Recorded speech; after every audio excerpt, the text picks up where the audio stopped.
Voilà, ce matin, on va vous parler du verset 1, Pierre 5, 8. Quand j'ai trouvé cette photo-là, j'ai dit, il faut que je mette ça en avant. Là. J'ai dit, pas oublier ça. Là. C'est vraiment, là, moi, vous savez que mon sujet dans Pierre 5, ça se trouve, ce verset-là, ça parle de deux choses. Ça parle vraiment de maîtrise de soi et la vigilance.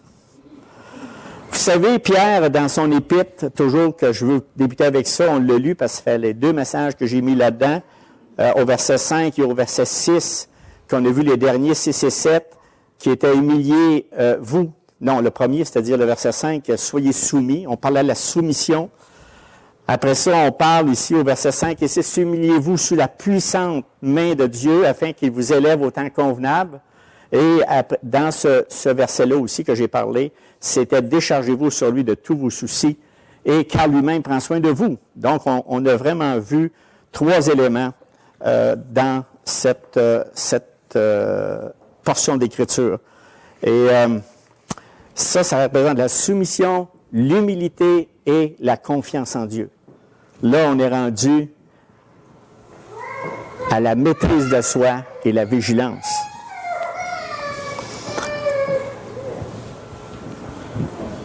Ça va? C'est calme? OK. Parce que les versets qui sont là, que Pierre a mis là, ils vivaient vraiment, eux autres, des tribulations, ils vivaient vraiment des difficultés. C'était pas des ouragans, là, mais c'était vraiment des choses, parce que Néron avait brûlé une partie de Rome, et puis là, la faute, c'était les chrétiens, fait que c'est bien sûr qu'eux autres, ils étaient malmenés. Fait que bien sûr, Pierre, il voulait réconforter les croyants de l'Église de Rome. Il voulait les encourager. Fait que ça était des versets, il a tout parlé du verset chapitre 1, 2, 3 et 4 pour arriver finalement à 5 pour dire, regarde, la victoire. Comment on obtient la victoire en tant que chrétien? Fait que là, donc, on a des comportements. C'est des comportements qu'on doit avoir. C'est une manière de faire, une manière d'agir. Bien sûr. Donc, c'est ça qu'on parle depuis le début. Puis, c'est de changer notre nature humaine. Qui peut changer notre nature humaine? Seulement Dieu peut changer notre nature humaine. Par la parole de Dieu. De nous-mêmes, on est orgueilleux. De nous-mêmes, on a une confiance en nous-mêmes. On a peu de maîtrise. On n'a pas de sagesse, on n'a pas de courage, on n'a pas d'espoir, on adore des idoles, on est contaminé, vraiment. Puis, on est infidèle, on est plein de haine, d'amertume à tout moment donné. Ça fait partie de nous autres, ça. Ça, c'est notre nature humaine à plein potentiel. Et ce que Dieu veut, c'est quoi? Notre sanctification. Qu'est-ce qui nous sanctifie? La parole de Dieu. Il n'y a pas d'autre chose. On ne peut pas se sanctifier nous-mêmes, c'est pas de l'eau bénite, là.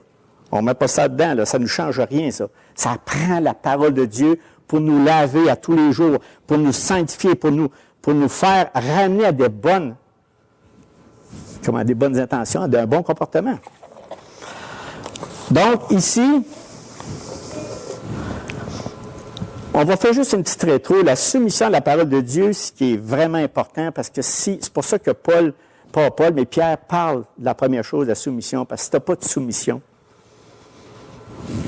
c'est la base. Tu dois te soumettre à la parole de Dieu. Te soumettre et dire, ben, regarde, Seigneur, c'est la base de la compréhension du plan divin. Si on veut vraiment avoir un comportement plus divin, ben, ça prend la parole. Donc, on se soumet à la parole. Après ça, humiliez-vous.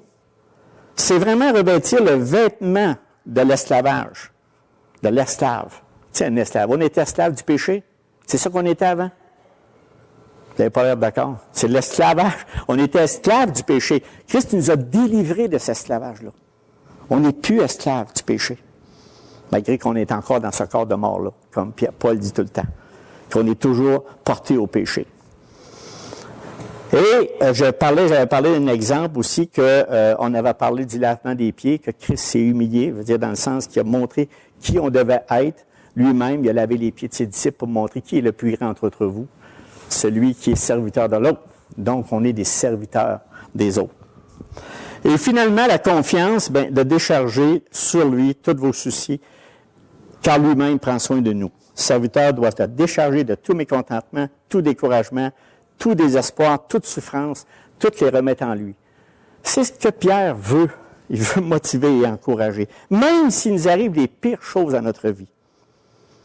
Donc, ce matin, soyez sobres. Soyez sobres. Veillez. Votre adversaire, le diable, rôde comme un lion rugissant, cherchant qui il dévorera. Moi, mon but ce matin, là, le serviteur de Dieu doit avoir un comportement équilibré en toutes choses, tout en comprenant bien que nous vivons constamment sous l'œil de l'adversaire, de notre adversaire, le diable. Je ne pense pas d'avoir parlé depuis, je ne pense pas qu'on ait amené ce sujet-là depuis longtemps. On a peut-être parlé, mais ce matin, je veux que vous compreniez qu'il faut que je parle du diable, OK? Parce que comment veiller quelque chose si on ne le connaît pas? Comment faire? Moi, en faisant cette étude-là, je vais vous dire, mes frères et sœurs, j'ai tellement appris. On va dire, voyons, Gérard, oui, mais je suis concentré sur les effets du diable. Ben, tu n'es pas inspiré par le diable, mais ce que le diable, il fait dans nos vies. Et j'étais étonné de voir, hey, c'était un wise, c'était un rusé. Hey, c'est pas pour rien qu'il dit, veillez votre adversaire parce qu'on en a un. C'est le diable. Rôde comme un lion rugissant. Pas pour rien que Pierre a parlé d'un lion. Il s'en va bien tranquillement, puis il cherche sa proie. Puis là, il va la dévorer. Puis quand il se décide de la manger, là, il niaise pas avec la poque. Il saute dessus. Vous avez déjà vu ça, des films, des lions? Fait que, écoutez, moi, la première chose qu'il a faite, premièrement, Pierre, il dit, soyez sobres. Avant de parler, c'est pour ça que je vais faire tout le message d'être sobre. Après ça, qui est Satan? Là, je vais arrêter. Le prochain coup, on va parler, résistez-lui avec une foi ferme. J'ai dit, je peux-tu tout rentrer ça? Non, je ne donnerai pas justice au sujet si je ne parle pas de tout ce qu'il est. Mais qu'on sache vraiment qui il est, là, à ce moment-là, on va pouvoir y résister. Ça vous va? C'est un beau menu quand même. Il faut sortir ça et édifier aussi. Là. Bon, OK. Soyez sobres.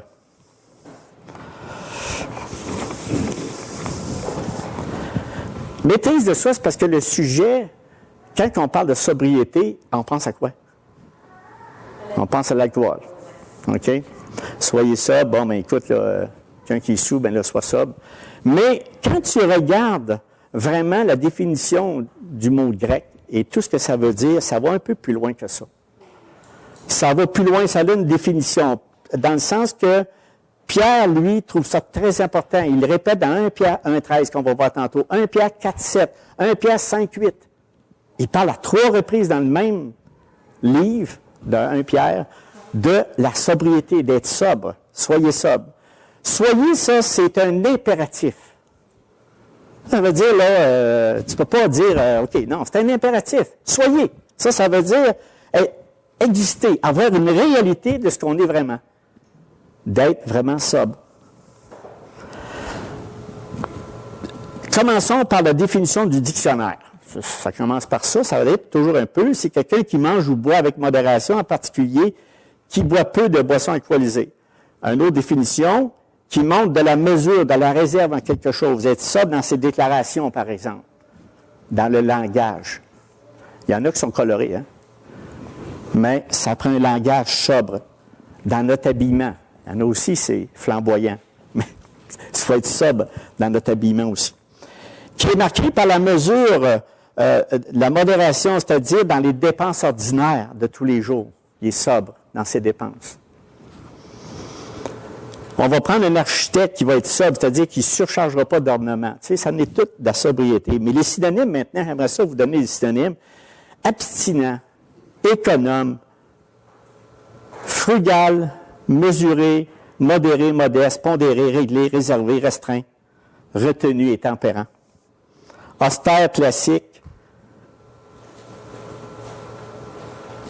C'est tout ça là? Pour moi, j'ai pris d'autres choses. On arrête là avant. On arrête à tempérant. OK, mais je voulais vous donner des synonymes parce que finalement, il s'apprend un équilibre. Et Proverbe 4, 23 dit ceci. Sobre. Là, on parle de la Bible maintenant. On a laissé la rousse là, de côté, puis on va parler de ce que le Seigneur parle de sobriété ou de sobre. Signifie également garder son cœur et rester lucide.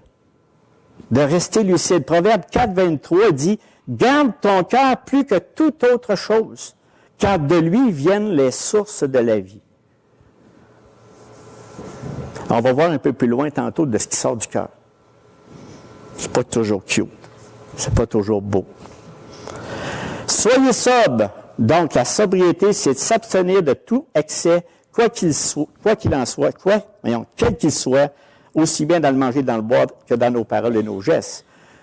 On a 3 aspects que j'aimerais vous soulever. Le premier aspect, c'est le travail. C'est juste que ça a rapport, mon Gérard, avec le travail. La sobriété, soyez sobre. Bien, le travail, ça dit beaucoup de choses. Ça veut dire c'est tu peux être très paresseux, comme dans Proverbe 26, 16, le paresseux se croit plus intelligent que 7 hommes droits qui parlent avec bon sens. Juste 7 hommes droits. Donc, on a vraiment besoin d'être sobre là-dedans parce qu'on peut être très paresseux. OK? Puis le travail que Dieu nous demande, c'est de dire, oui, mais soyez sobre. Ça veut dire, pas l'autre bord. Il y en a qui travaillent 23 sur 24.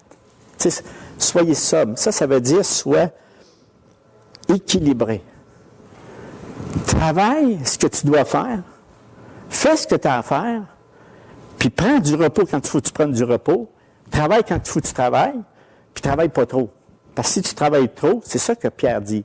Tu vas oublier les œuvres du Seigneur. Tu vas oublier la parole de Dieu. Tu vas être tellement occupé à travailler que la parole de Dieu, ça va passer. Tu ne prends pas le temps de méditer. Tu ne prends pas le temps de réfléchir parce que tu es très occupé dans ton travail. Donc, autant le paresseux, c'est un danger, autant que celui qui travaille trop, c'est un danger. Donc, Pierre nous dit, soyez sobre. Puis dans 1 Timothée 5,8, il dit, si quelqu'un n'a pas soin des siens, et principalement ceux de sa famille, il a renié la foi et les pieds qu'un infidèle. Donc, non seulement il faut être équilibré dans le travail, il faut aussi s'occuper de la famille, qui est très important, parce qu'il dit, moi, je suis tellement spirituel que j'ai pas le temps, là. Là, je ne travaillerai pas parce que là, il faut que je sois avec Dieu. Mais là, c'est parce que là, tu as des choses à t'occuper, là, ta famille.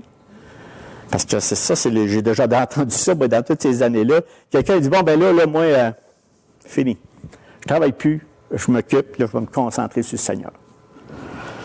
Ça, c'est déséquilibré. C'est pas d'être sobre. OK? Maintenant, le mariage. Être de bons maris qui prennent leurs responsabilités envers leur femme et la femme envers leur mari, dans Éphésiens 5, 22, 23.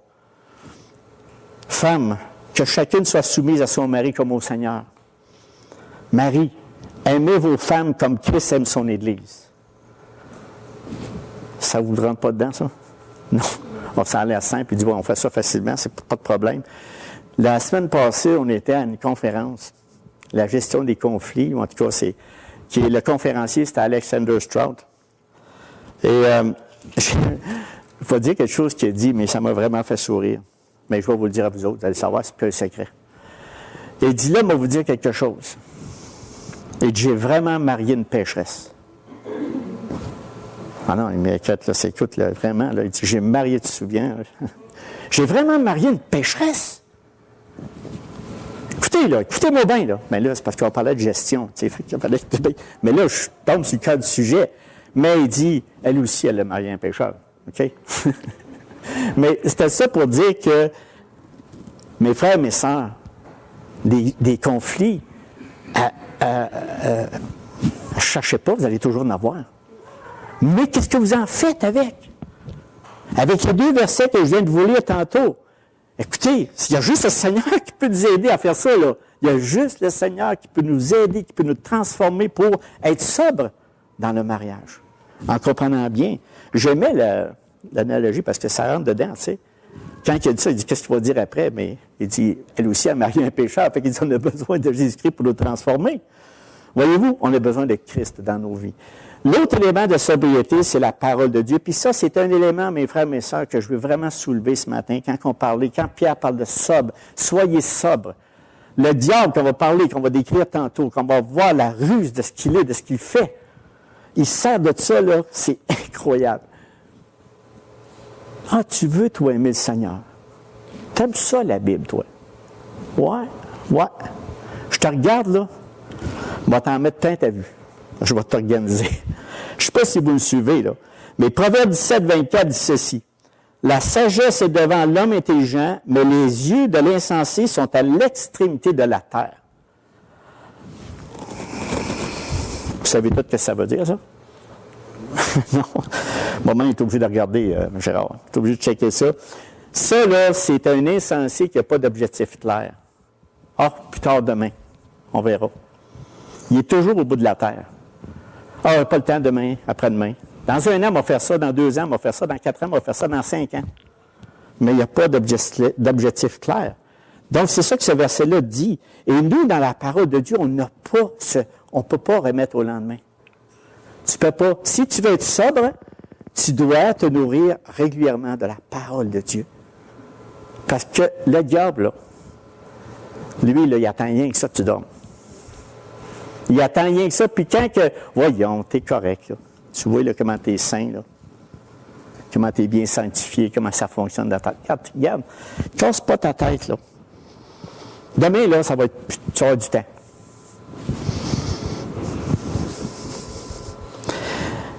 La Bible ne laisse aucun doute sur le fait que les gens, la vie des gens est le produit de leurs pensées.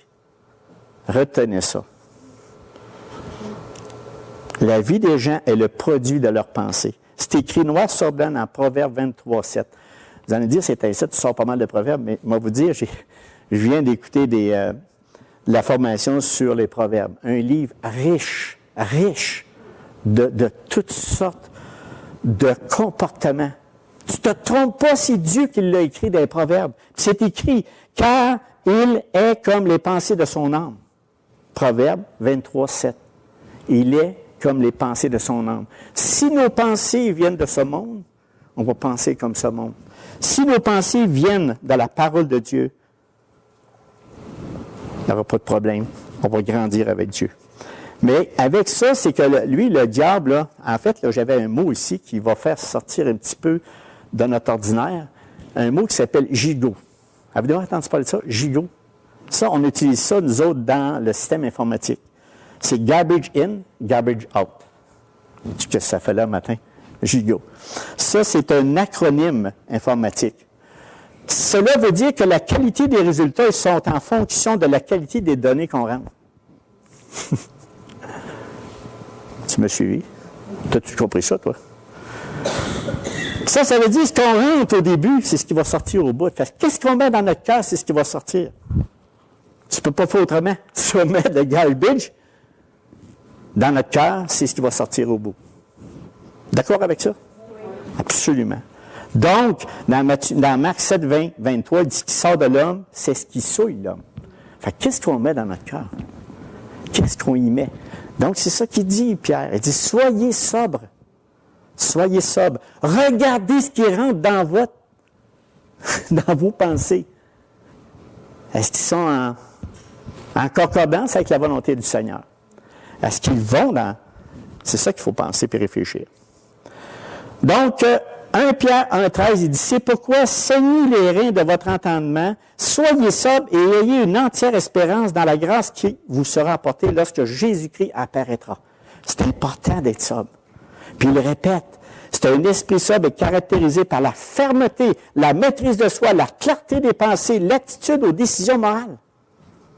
Le chrétien sobre fixe correctement ses priorités, il fixe ses priorités et ne se laisse pas intoxiquer par les divers attraits du monde. Très important de regarder ce qui rentre dedans. Puis ici, puis là. Ici, il y a comment je dirais ça, c'est écrit de Pentecôte, mais c'est pas pentecôtiste. Pentecôte, j'ai pris un écrit qui résume. Être sobre signifie avoir une attitude sérieuse et une approche réaliste de la vie. Il faut avoir une approche réaliste. et faire preuve d'intelligence concernant les stratagèmes de Satan qu'on arrive. Voici ce qui est écrit. Tout homme qui ne cherche pas à connaître la nature et le caractère du monde, qui ne se soucie pas des desseins et des attaques de notre adversaire, le diable, peut se permettre de vivre de manière superficielle et désinvolte. Mais celui qui voit la vie comme la voit le Seigneur Jésus, adoptera une attitude et une optique toute nouvelle caractérisée par la sobriété, en étant sobre. Vous me suivez tout le temps? Ça va bien? 1 Pierre 4,7, il dit « La fin de toute chose est proche. Soyez donc sages et sobres pour vaguer à la prière. » Sage, c'est d'être capable de structurer, d'harmoniser les éléments importants de la vie, d'avoir un exercice, d'avoir un contrôle, d'avoir un plan. Pas, le Seigneur s'en occupe, là, mais tu laisses rien, tu prends rien pour t'occuper pour avoir un travail, tu t'occupes pas de ta famille, tu sais, t'es dans un vape, t'es dans un nuage. Donc, il faut structurer, c'est ça que ça veut dire, soyez sobre. Les saints qui étudient sérieusement la Bible et découvrent ses vérités profondes sur Dieu jouissent d'une communion intense. Quand on passe notre temps à mettre une communion avec sa parole, ben, ça fait ce qui est écrit dans Jacques 14, 23. Jésus lui répondit, « Si quelqu'un m'aime, il gardera. Et il gardera, et mon Père l'aimera. Nous viendrons à lui et nous ferons notre demeure chez lui. » C'est des belles paroles qu'on doit retenir dans notre cœur. Soyez sages signifie littéralement être saint d'esprit, c'est-à-dire garder le contrôle de soi-même, de ne pas laisser fourvoyer par une fausse image de soi, une émotion déplacée ou une passion incontrôlée, c'est-à-dire que se faire un Dieu à notre image. Vous pensez que ça n'existe pas, ça? On peut faire notre volonté à 100%, peut être à côté de la traque totalement. Pierre dit, soyez sobres, équilibrés en toutes choses, dans votre mariage, dans votre travail, surtout dans la parole de Dieu. On prend peur. Des fois, on part en peur. Hey, je suis sûr que je suis le seul qui a pensé ça. Hey, moi, je suis puissant, je suis fort. Puis là, tu passes une toune. Puis là, tu te caches près, tu ne partages pas ça pour ne pas te faire... Mais il y a toutes sortes de cochonneries, mes frères et sœurs, sur excusez le mot, là. Il y a du garbage là, qui existe sur ces sites Internet qui fait que ça dilue la parole de Dieu. Ça nous fait miroiter un Dieu qui n'est pas là, pas pantoute, qui n'est pas là, pantoute. Et j'ai ici un exemple que je veux vous rappeler pour être sobre. C'est dans Pilate, quand que Christ est venu pour mourir, quand il venait pour, quand il est venu pour mourir, quand il était pour aller sur la croix. Puis là, Pilate a dit, répondu dans Jean 18, 35, il dit, « Moi, suis juif, ta nation et les principaux sacrificateurs t'ont livré sa voix. Qu'as-tu fait? » Là, il se posait la question de Jésus. Il dit, « Mon royaume n'est pas de ce monde, répondit Jésus. Si mon royaume était de ce monde, mes serviteurs auraient combattu pour moi afin que je ne sois pas livré aux Juifs. Mais maintenant, mon royaume n'est point d'ici-bas. » Et Pilate lui dit, « Tu es donc roi? » Jésus répondit, « Tu dis, je suis roi. Je suis né et je suis venu dans le monde pour rendre témoignage à la vérité. Écoute ma voix. » Pilate lui dit, « Qu'est-ce que la vérité? » Il y en a qui passent leur vie à chercher la vérité. Des fois, j'entends ça, je dis, « Ah ouais, mais là, je cherche la vérité. » Ça fait 10 ans que tu lis la Bible, mais je cherche la vérité, là. Je la cherche. Je veux trouver la vérité. Qui va me dire la vérité? Jean 1, 14 dit ceci. « Et la parole a été faite chair, et elle a habité parmi nous, pleine de grâce et de vérité, et nous avons contemplé sa gloire, une gloire comme la gloire du Fils unique venu du Père. » Jean 1, 17. Il dit, « Car la loi a été donnée par Moïse, la grâce et la vérité sont venues par Jésus-Christ. » Cherchez plus, mes frères et sœurs. Cherchez plus la vérité. Il faut que j'aille voir tout d'un coup qu'ils ont trompé. Mettons, soyez pas inquiets, l'adversaire s'en occupe. C'est ça que je veux vous expliquer. Soyez sobre veut dire réfléchir, penser, regarder la base de la Bible d'abord.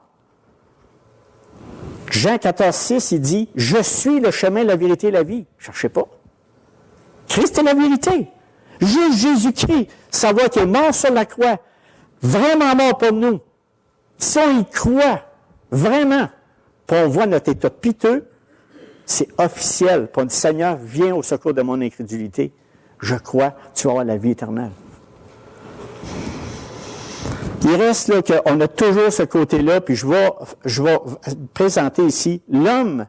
La différence entre religion et l'Évangile, l'avez-vous? Vous savez ça? Vous avez tous compris ça la dernière fois, je l'ai dit il y a 2 semaines. Non, je vous taquine, je veux pas vous...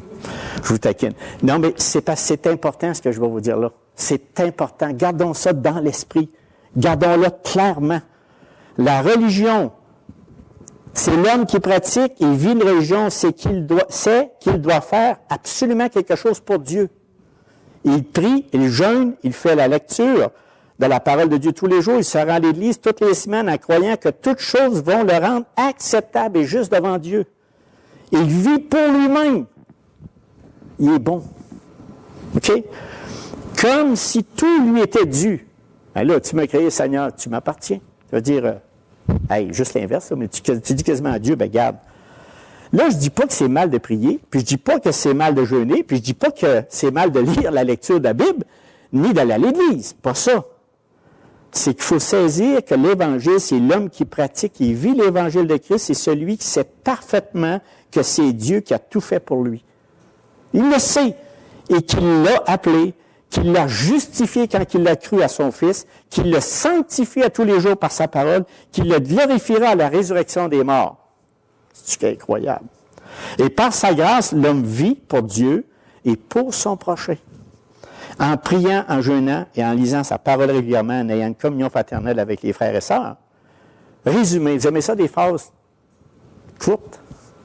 L'homme, la religion, c'est l'homme fait tout pour son Dieu. Religion, l'homme fait tout pour son Dieu. L'Évangile, Dieu a tout fait pour nous. A tout fait par lui. Dieu a tout fait pour lui. Dieu a tout fait pour lui. Il nous a fait, puis il nous prend son peuple, ainsi de suite. C'est ça la différence. Et ce qu'on doit faire pour rester sobre, on a exactement le verset ici, Actes 17, 10, 11. Faire comme les gens de Bérée. Pas de s'alimenter de toutes sortes d'affaires. Posez-vous des questions. Si ça prend un rapport avec la Bible, vous dites, puis vous ne comprenez pas, partagez-le avec d'autres frères et sœurs. Dites, oui, mais il y a ça, il y a tel élément, tel élément. Et Actes 17, 10, 11, il dit, aussitôt les frères firent partir de nuit Paul et Silas pour Bérée. Lorsqu'ils furent arrivés, ils entrèrent dans la synagogue des Juifs. Et ces Juifs avaient des sentiments plus nobles que ceux des Thessaloniques. Ils reçurent la parole avec beaucoup d'empressement et ils examinaient chaque jour les Écritures pour voir si ce qu'on leur disait était exact. Plusieurs d'entre eux crurent, ainsi que beaucoup de femmes grecques de distinction et beaucoup d'hommes. Donc, c'est ce qu'on doit faire pour être libre, soit dire soyons sobres. C'est justement ça qu'il faut faire. C'est de prendre le temps de regarder les Écritures, de ne pas paniquer, de ne pas penser qu'on vient de découvrir la vérité, parce que la vérité, c'est qui? C'est Christ.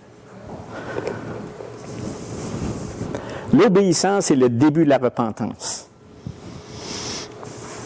Lorsque l'esprit des croyants est soumis à Christ et à sa parole, il voit la vie d'un point de vue éternel. Des fois, je m'imagine l'éternité, en tout cas. On arrive au deuxième point. Veillez, votre adversaire, le diable, rôde comme un lion rugissant, cherchant qui il dévorera. C'est-tu un être puissant? Oui. Mais pas puissant que notre Dieu. Mais il est puissant pareil. On ne peut pas le sous-estimer. Lui, Pierre, dit « veillez ». Ça veut dire être vigilant. C'est d'être attentif et prudent. D'avoir un esprit en éveil, toujours en éveil. Vigilant. Veillez. Quand tu veilles, tu regardes, tu ne dors pas, là. Tu regardes tout ce qui se bouge. Donc, la vigilance, c'est la qualité d'une sentinelle qui doit apercevoir l'approche de l'ennemi. Quand tu veilles, tu regardes s'il n'y a pas quelque chose qui s'en vient et donner l'alerte. Te donner une alerte. Les croyants triomphent s'ils veillent spirituellement contre l'influence satanique de leur environnement et de leurs relations, s'ils sont conscients de ces tentations-là. Plusieurs opinions différentes sur Satan le diable. Par exemple, certains ne croient pas à son existence comme un être réel et disent que c'est simplement un concept ou une image pour désigner le mal. C'est pas ça. D'autres le ridiculisent. Parce qu'il y a un but. L'adversaire, il y a un but. C'est quoi? Nous détruire. Nous détruire. Il nous hait. C'est pas compliqué. Il nous hait. Il n'aime pas le plan divin. Puis on va le voir tantôt, qui il est. D'autres ridiculisent l'existence du diable en racontant des fables, d'imagerie populaire aux religieuses pour essayer de déformer une terrible. Ils rigolent. Le diable, tu sais ça. Si tu parles du diable, pareil comme si c'était rien. Non, c'est pas rien. D'autres n'en parlent pas car ils ont peur. Ils craignent qu'en le mentionnant, on le fait revenir. Mais là, vous l'entendez, mais là, vous avez une puissance en vous. Mais il faut que vous connaissiez faut connaître notre adversaire. Si on connaît notre adversaire, comment il travaille, on peut veiller, on peut regarder ce qui se passe. Puis enfin, dans certains milieux, on en parle constamment comme s'il était omniprésent, omniscient et tout-puissant, alors qu'il n'y a aucun de ces attributs-là. Aucun. Il n'est pas omniscient, omniprésent et tout-puissant. Il est toujours sous l'autorité de Dieu. Mais il est aguissable. Mais si Dieu dit « touche pas », il ne touche pas. Mais quand même.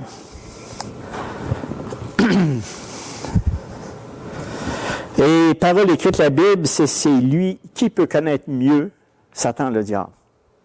L'Écriture, la parole de Dieu. Fait qu'on ne l'invente pas, ce que je vais vous dire dans les prochaines minutes, je ne l'invente pas. C'est vraiment quelque chose qui est là, qui est présent. C'est un être qui passe son temps à avoir l'œil sur nous pour nous faire tomber.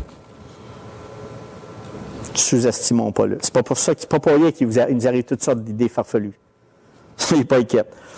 Dans Matthieu 13, 37, 39, il y a une belle analogie ici. Il a répondu, celui qui sème la bonne semence, c'est le Fils de l'homme. Le champ, c'est le monde. La bonne semence, ce sont les enfants du royaume. La mauvaise herbe, ce sont les enfants du mal. L'ennemi qui l'a semé, c'est le diable. Donc, il est tout le temps en train de semer au travers de nous autres toutes sortes de choses pour nous faire douter de la bonté, de la miséricorde, de la puissance de notre Seigneur Jésus-Christ, de ce qu'il nous a donné.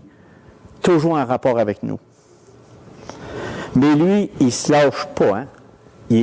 C'est un être puissant parce qu'il n'y a pas rien de dormir. C'est un être qui... Je vais vous parler maintenant de Satan qui il est. J'ai trouvé ça important. Est-ce que vous savez d'où il vient? Qu'est-ce qu'il faisait, non? Oui, c'est un chérubin. OK? Donc, on va le voir ici, il se présente toujours parmi les fils de Dieu. Souvent, là, de la place comme Job 1,6, dans l'histoire de Job. Zacharie 3,1.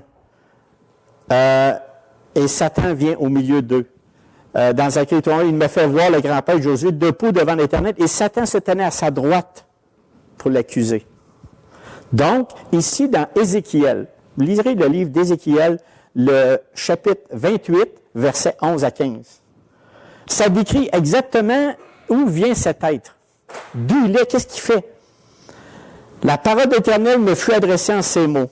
Fils de l'homme, prononce une complainte sur le roi de Tyr. Tu lui diras, ainsi par le Seigneur l'Éternel. Tu mettais le sceau à la perfection, tu étais plein de sagesse, parfait en beauté, tu étais en Éden. Le jardin de Dieu, tu étais couvert de toute espèce de pierres précieuses, de sardoine, de topaz, de diamants, de chrysolite, d'onyx, de japs, de saphir, d'escarbouche, d'émeraude et d'or. Tes tabourets et tes flûtes étaient à ton service préparés pour le jour où tu fus créé. Cet être fut créé par Dieu. Tu étais un chérubin protecteur, aux ailes déployées. Je t'avais placé, tu étais sur la sainte montagne de Dieu. Tu marchais au milieu des pierres étincelantes. Tu as été intègre dans tes voies depuis le jour où tu fus créé jusqu'à celui où l'iniquité a été trouvée chez toi. Ça, c'est l'histoire du chérubin qui s'est révolté, s'est révolté contre Dieu. C'est pas juste un corps d'un simple homme. C'est plus que ça, là. C'est de quoi, là? C'est de quoi qui reflète la gloire de Dieu. C'était créé par Dieu. Les chérubins sont étroitement liés au trône de Dieu et à sa gloire. Mais, à cause, la Bible dit dans Ézéchiel 28, 27, à cause de sa beauté, son cœur s'est élevé. Et puis nous, là, On n'a-tu pas de misère là-dessus? Quand on parle, on a la parole de Dieu. Même on est arrogant des fois envers les autres en disant « Hey, moi, je suis sauvé, moi, j'appartiens au Seigneur. » Puis des fois, tu sais, il y a un petit quelque chose dans notre voix, des fois, qui nous... Faut pas faire ça. Moi, je vois le diable dans ce temps-là.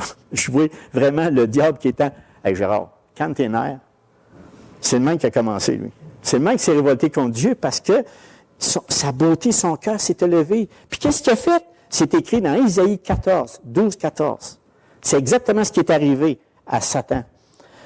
Comment es-tu tombé du ciel, astre brillant, fils de l'aurore? Te voilà abattu par terre. Toi qui terrassais les nations, tu disais dans ton cœur, je monterai au ciel. Je hisserai mon trône au-dessus des étoiles de Dieu et je siégerai sur la montagne de la rencontre. À l'extrême nord, je monterai au sommet des nuages, je rassemblerai au très haut. C'est ce qu'il y avait dans son cœur. Il était Dieu le mis sur la terre. Après sa chute, le chérubin protecteur, porteur de lumière, Lucifer est devenu Satan, le méchant, l'adversaire, celui qui, par tous les moyens de toute son énergie, s'oppose à l'accomplissement des desseins de Dieu. Est-ce qu'on peut lier Satan? Pas en tout. Celui qui me parle dit, bon, ben là, on va attacher Satan, on va se mettre ensemble, on va réussir, on va attacher Satan. Oubliez ça.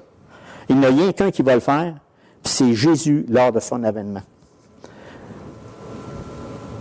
Il va le faire, soyez pas inquiets. Hein? Ça, notre Seigneur, lui, est le maître et la toute-puissance. Il y a un temps qui va être enlevé de là. Et ça, là, on va-tu respirer? Oui, on va respirer. Qu'est-ce que ça fait quand on parle? Il séduit les habitants de la terre. Tu sais, faut pas se poser des questions, mes frères et sœurs. Il est tout le temps là en train de séduire. Tout le temps. Il met des contrefaçons, il met des personnes. Des fois, tu dis, hey, c'est à quelle personne que je parle? Tu sais, t'es pas sûr. Il est partout. Il se déguise. On va le voir tantôt, il se déguise. Mais d'abord, il a séduit tous les habitants de la terre. Il dit, comment c'est que les gens ne veulent pas comprendre, ne veulent pas croire en Christ? Ben, c'est parce que c'est lui qui il est séduit. Il fait souffrir les êtres vivants par toutes sortes de maléfiques, d'infirmités, de maladies, de tourments d'esprit. Par exemple, Luc 13, 16. Et cette femme qui est une fille d'Abraham et que Satan tenait liée depuis 18 ans, ne fallait-il pas la délivrer de cette chaîne le jour du sabbat? C'est un exemple que je vais vous donner. Puis il y a une foule de même, on voit des choses. Puis on se demande qu'est-ce qu'il fait, puis il y en a qui veulent rester là-dedans. Il inspire aussi des pensées opposées à la volonté de Dieu. Pensez pas? On a un exemple ici dans Marc 8, 20, 33. Mais Jésus se retournait et regardait ses disciples, réprimanda Pierre et dit, « Arrière de moi, Satan, car tu ne conçois pas les choses de Dieu, tu n'as que des pensées humaines. » C'est quand Pierre il a dit, « Ben non, tu n'iras pas mourir sur la croix, là. » Voyons. Ben c'est ça. C'est ce qu'il a répondu. Donc, il envoie des pensées vraiment opposées à la volonté de Dieu. Puis, il y a des personnes qui se détournent pour suivre Satan. On voit ici, dans 1 Timothée 5, 15, des fois, on a des jeunes veuves, des fois, qui vont se détacher de Christ. C'est écrit, car déjà quelques-unes se sont détournées pour suivre Satan. Donc, écoutez, y a-t-il un combat? Il y en a un. C'est pas pour rien que le verset qu'on est en train de regarder ici, soyez sobres, veillez. Veillez. Votre adversaire, c'est pas rien. Le diable rôde comme un lion rugissant. C'est quel bord qu'il va nous prendre pour nous dévorer? Oui, c'est vrai. Mais je veux juste éveiller des choses. Le diable, c'est un menteur. Hein? C'est le père du mensonge. Vrai? Oui. Non. C'est vraiment. Puis, il a commencé avec Ève, le serpent le plus rusé de tous les animaux du sauvage que l'Éternel Dieu avait fait. Il dit à la femme, le serpent dit alors à la femme, vous ne mourrez pas. Vous ne mourrez absolument pas. Il y en a-tu encore des mensonges comme ça? Des fois, tu es attiré par la parole de Dieu, toi, tu attires, puis là, tu regardes ça, puis là, tu te mets à penser, tu dis, ouf, c'est pas vrai, ça. Ça se peut-tu qu'un Dieu puisse me racheter? Ça se peut-tu qu'un Dieu soit mort pour moi, pour mes péchés, vraiment? Hey! Mais lui, il va tout faire pour te séduire. Il va tout faire pour te faire accroître des affaires. C'est un aide qui inspire des mauvais desseins. Par exemple, quand on parle d'Ananias, dans Actes 5, 3, Ananias Pourquoi Satan a-t-il rempli ton cœur au point que tu mentes au Saint-Esprit et que tu aies retenu une partie du prix du champ? Il n'était pas obligé. S'il voulait donner juste la moitié de ce qu'il avait reçu de la vente, il pouvait le faire. Mais il a caché une partie. Puis là, Pierre, il a dit, « Hey, Satan t'a eu. Tu aurais pu donner avec la moitié. » Puis c'était là. Mais non, il l'avait séduit vraiment. Aussi, il peut s'opposer au serviteur de Dieu. Vous pensez qu'il n'est pas capable de le faire? Il peut s'opposer aux serviteurs de Dieu et les humilier. Comme par exemple, ici, dans 1 Thessaloniciens 2,18, « Ainsi voulions-nous aller avec vous, du moins, moi, Paul, une, même 2 fois, mais Satan nous en a empêché. » Donc, des fois, vous voulez faire quelque chose, Satan peut vous en empêcher. Il est le tentateur par excellence. J'espère que vous doutez pas de ça. C'est le tentateur par excellence. Il y a 3 éléments. Si jamais que vous êtes tenté, lisez Matthieu 4, 3, allez jusqu'à 11, de la tentation de Christ. 3 éléments que les autres ont vraiment parlé. C'est que le tentateur s'est empoché de lui. « Si tu es le Fils de Dieu, ordonne à ces pierres deviennent du pain. » Jésus répondit, il est écrit, que tu ne vivras pas de pain seulement, mais de toute parole qui sort de la bouche de Dieu. Puis après ça, il a dit ce qu'il veut, lui, c'est qu'on l'adore. Y en a-tu des adorateurs, le diable? Il y en a un paquet. Nous, il faut adorer le bon. Il faut adorer le Dieu Tout-Puissant. Parce qu'au verset 5 et 7, il dit « Jette-toi en bas », il utilise une parole de Dieu en plus. Parce qu'il dit « Les gens vont te porter ». Non, non, non, non, le Seigneur a dit « Non, non, non, non, tu ne tenteras pas Dieu ». Je savais que les anges te pourraient le porter, mais tu ne tenteras pas. Puis le 3e élément qu'on est souvent tenté, là, il dit « L'année, c'est une montagne », puis il dit « Adore-moi, puis je vais tout te donner ça ». Il dit « Tu adoreras le Seigneur ton Dieu et tu lui serviras lui seul ». Nous, là, c'est s'en remettre à lui. C'est comprendre qu'on est constamment, ce que la parole dit ici, votre adversaire, le diable, il rôde.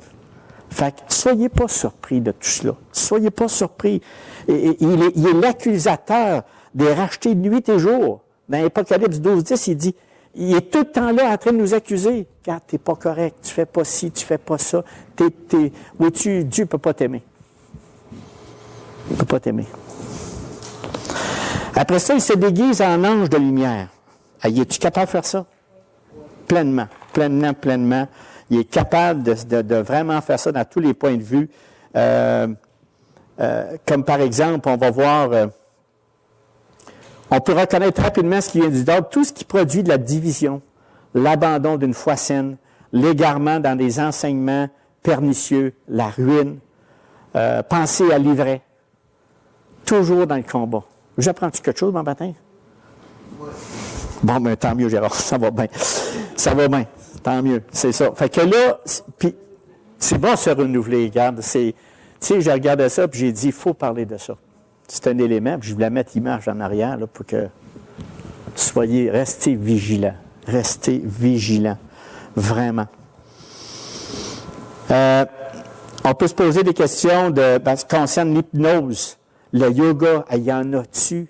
La sophrologie, la méditation transcendantale, des visions. C'est parce que ce qu'on oublie, c'est qu'il y en a des éléments comme ça qui se fait, puis des miracles, mais c'est des miracles pour séduire les élus. Puis là, des fois, là, c'est même au point de vue des guérisons. Des fois, il faut tellement se surveiller, pas être sceptique. Il faut croire un Dieu tout-puissant. Mais il faut rester éveillé, faire attention. Qui fait? Puis avoir des indices. Hey, mais ça se peut-tu qu'on s'est trompé? Non, non. Même quand il y avait un coup, à un moment donné, dans Acte 13-10, vous vous souvenez, Paul, il était là, puis il y avait un fatigant qui faisait toutes sortes de miracles. Là, puis, écoute, il faisait des miracles. Puis là, il était tanné. Puis là, Paul, il a pogné un air, là, il était fatigué, lui, là, puis il a dit ceci. « Homme plein de toute espèce de ruse et de fausses, fils du diable!